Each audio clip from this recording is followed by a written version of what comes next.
United States deeply concerned by Cuba dissident arrests.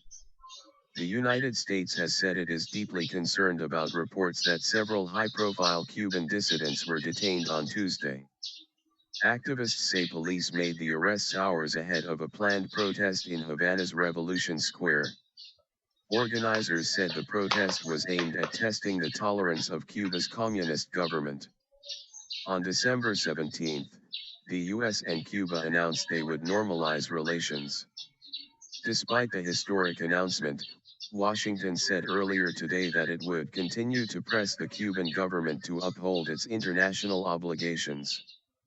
We strongly condemn the Cuban government's continued harassment and repeated use of arbitrary detention, at times with violence, to silence critics, read the statement. Open microphone protest.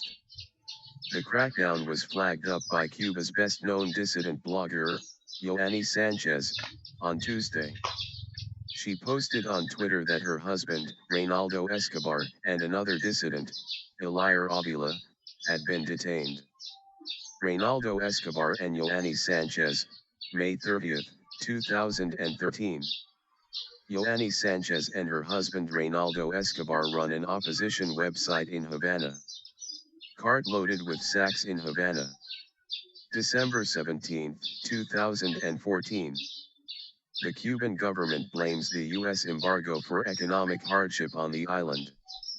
Ms. Sanchez, founder of opposition website 14 Medio, said she was briefly put under house arrest.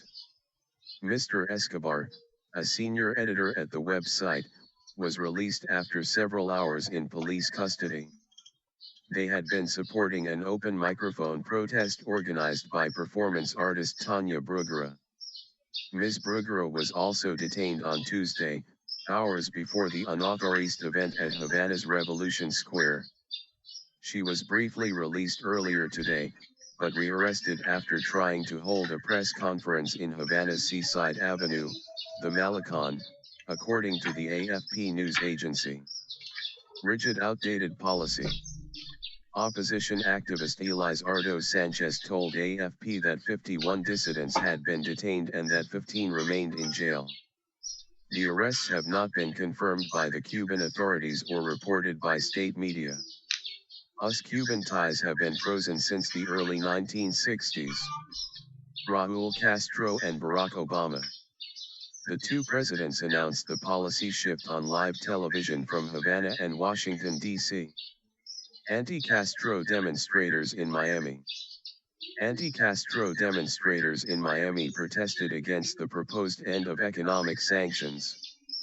On December 17, President Obama and his Cuban counterpart, Raúl Castro, made simultaneous announcements stating that they plan to normalize relations. President Obama said the rigid and outdated policy of isolating Cuba since then had clearly failed and that it was time for a new approach. Mr. Castro, meanwhile, urged the U.S. to end its trade embargo, which has been in place since the Cuba turned to communism more than 50 years ago. But the proposals to end the embargo still need to be approved by the U.S. Congress, where they face strong opposition.